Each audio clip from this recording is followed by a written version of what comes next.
Just sitting out here draining the washer fluid reservoir.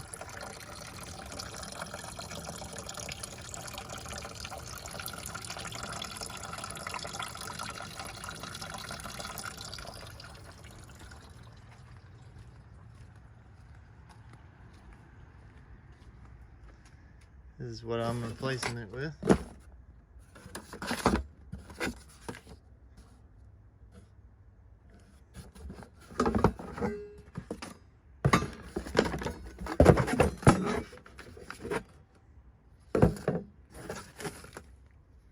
Jeep Tears. Yes, sir. Yeah, for this kit, they didn't include any spacers, and then their hardware, it didn't even go together at all. So I don't know what the hell they were doing in packaging, but I did not use any of the shit that they gave me. So this is just what happens if you mess up like one time. Like, people, they do make mistakes, but like when you have a small business and you make a mistake, it travels, you know, a lot. I'm not saying anything bad about them, but this is for an instance of what happens to companies. And also with Opt Off-Road, you know, he did me a deal with 10% off and all that with these brands, but I'm missing a part in shipping. I was supposed to get the lower, what is it called? It's the lower links here by I'm Keith. I'm supposed to get those protectors there that you weld on to the lower control arm links, and that's, you know, that never showed up.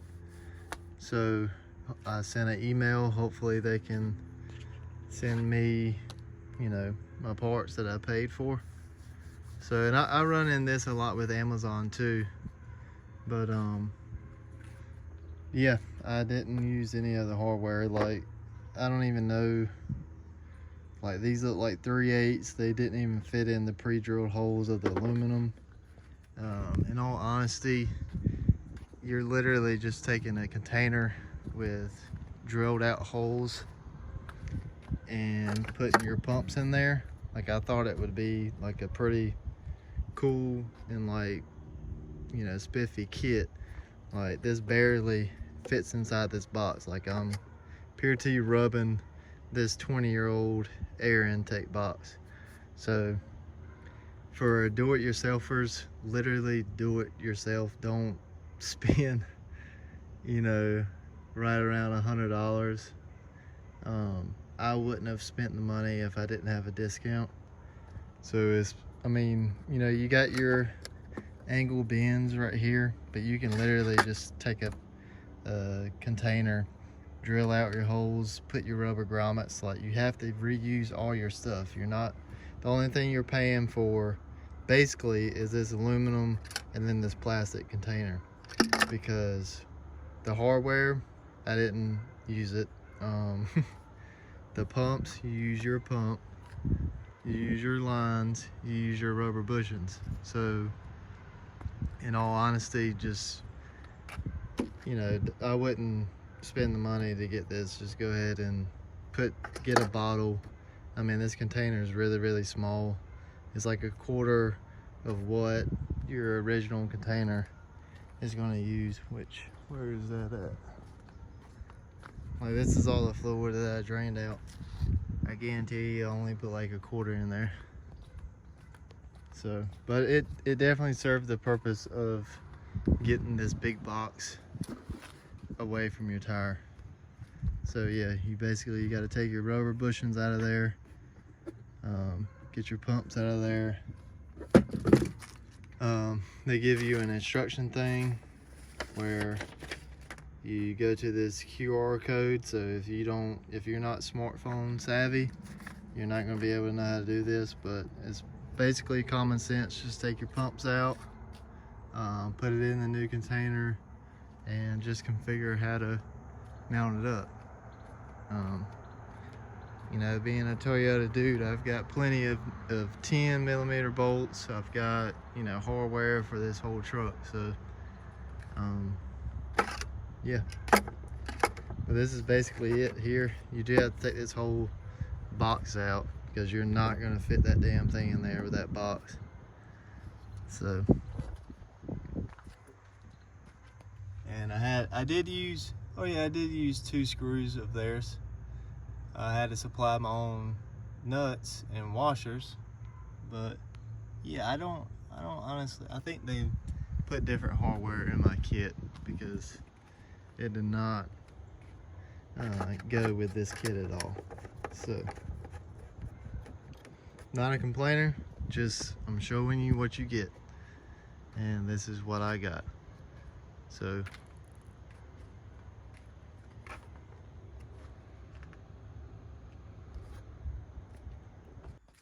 here's my new sleeping platform. Got this Chinese blow up sleeping pad. You just undo this latch right here and then pump this sucker up. Better not skip leg day because you're gonna have to use your quads and calves. And it's got a built-in pillow down on this back side here. You just undo that and deflate it and then put it in this little bitty sack. I love it. I think it was like 20 bucks. But check out this beautiful fridge by Set Power. This is the 45 or 48 quart. It's got metal right here so you can actually stick all your cool magnets. And if you're like me, your toolbox Harbor Freight magnet hook. So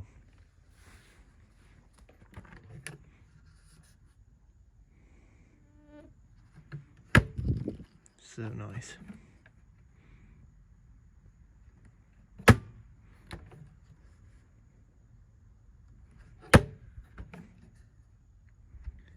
It's fairly small, but you don't need to take a whole lot of stuff unless if you're camping for weeks. This is a beautiful fridge. Not used to seeing one brand new. Anyways, I'll lift both lids up right quick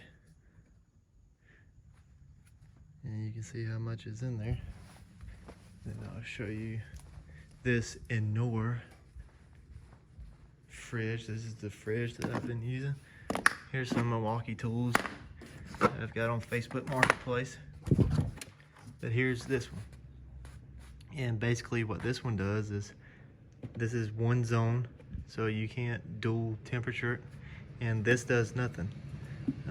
I've seen where some people drill holes through here or just literally cut this out because you won't get any coldness in here. The lowest that this temperature gets is like 70, 69 degrees, even if this is like 5 degrees. So it's weird. But yeah, I'm selling this one. This one's actually on Facebook Marketplace too. It's a great fridge. You just have to use one side, and other than that, there's nothing wrong with it.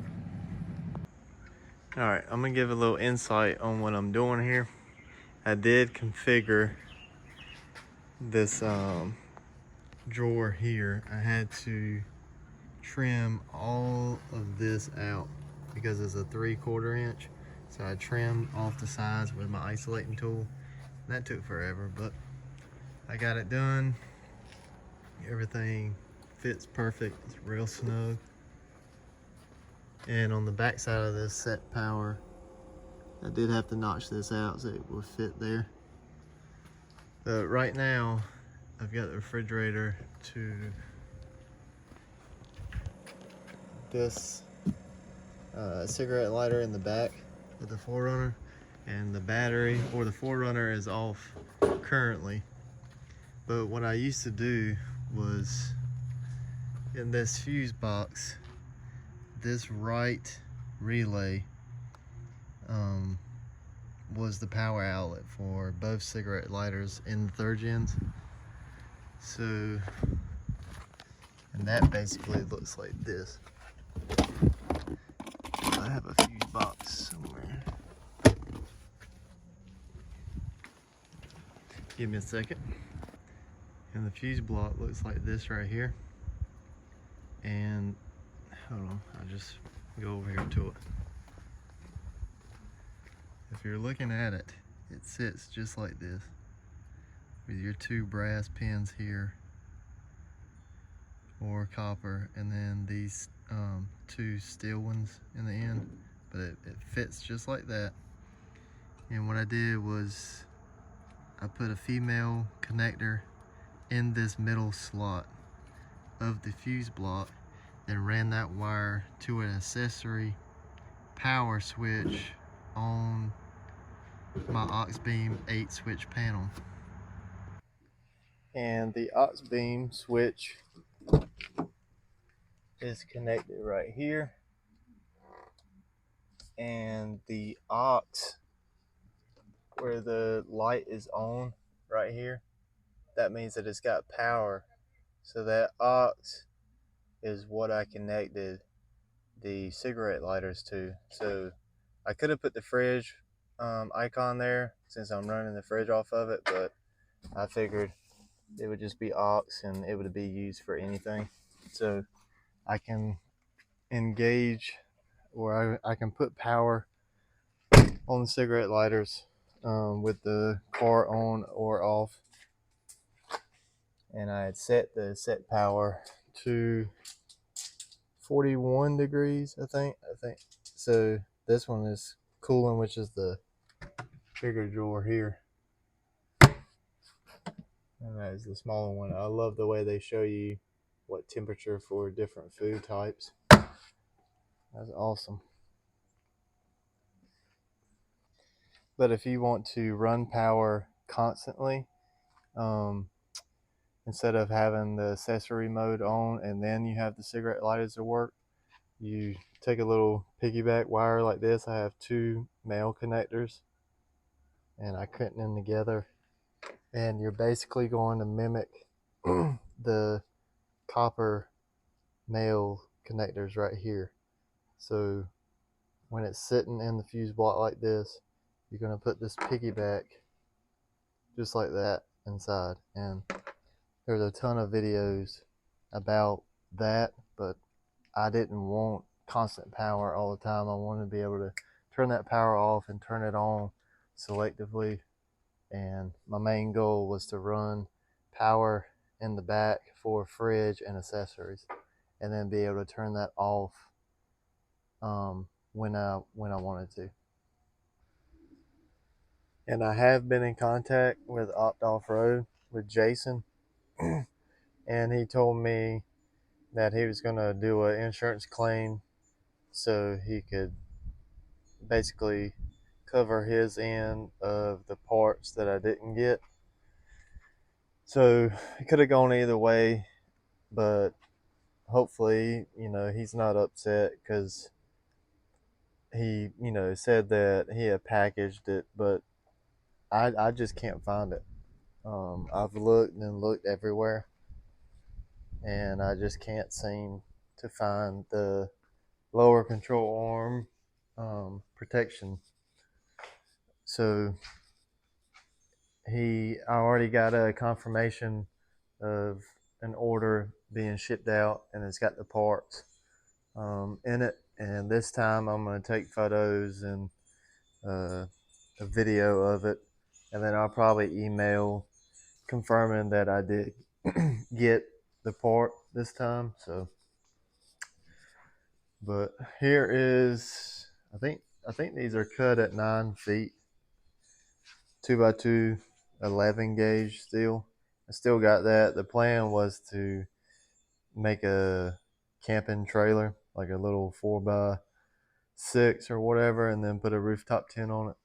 But once again, I went down a different route, and I'm going to try to build a rear bumper, or probably just a tire carrier. I'm wanting a swing out again, so then I can mount jerry cans and my spare tire. But I don't understand like how they charge so much for these parts. So I understand why, buying from China, because it's just way more affordable. Even though you have to pay for all the shipping to get it over here, it's still cheaper than what we can make it here. It just doesn't really make sense. But I did use that winch mount here and move some trees the other day, and that did great. So I got this Badlands shackle piece here. I basically just grinded off the old hook that came with the Smitty built.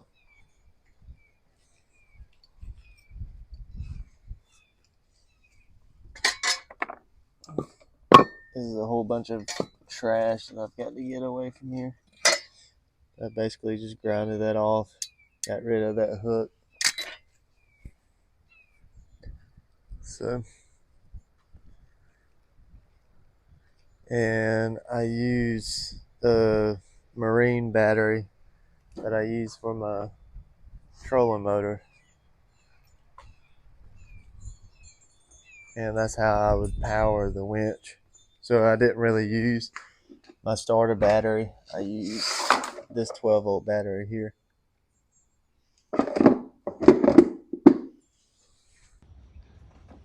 Buster.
$18 PSI.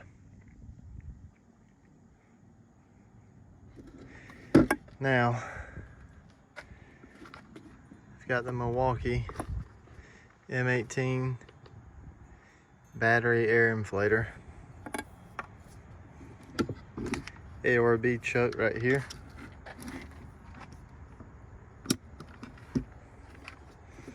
Open this valve. 19 PSI on the Milwaukee. Set it to 35 and turn her on.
32 is normally where I ride. I usually keep 32 PSI in my tires for the 4Runner and the Tacoma.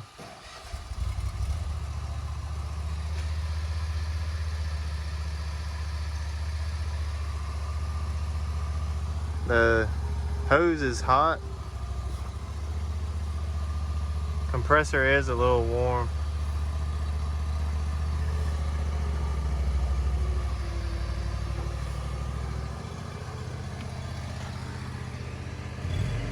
But I'm only showing about 31 PSI on the measurement.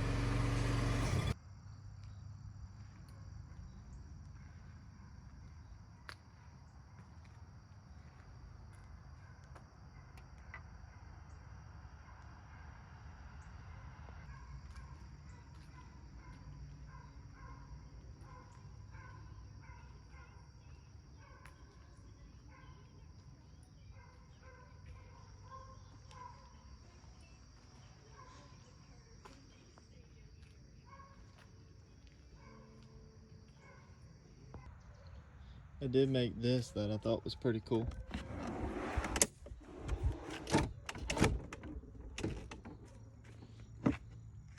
So I cut out here.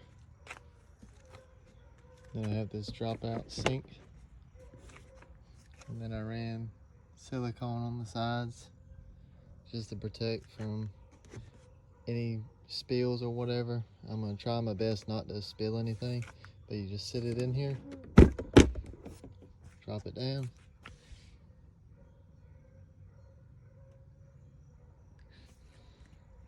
That's good to go. All right, so this is what has been keeping me up at night right here. I'm making my own pressurized water tank system.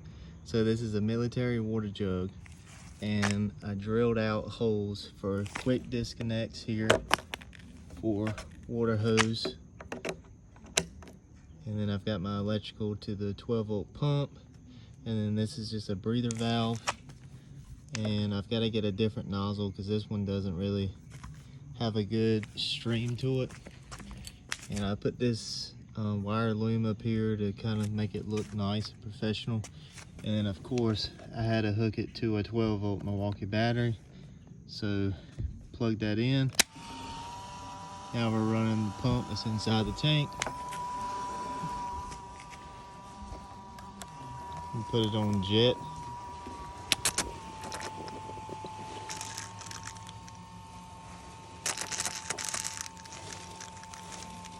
Boom.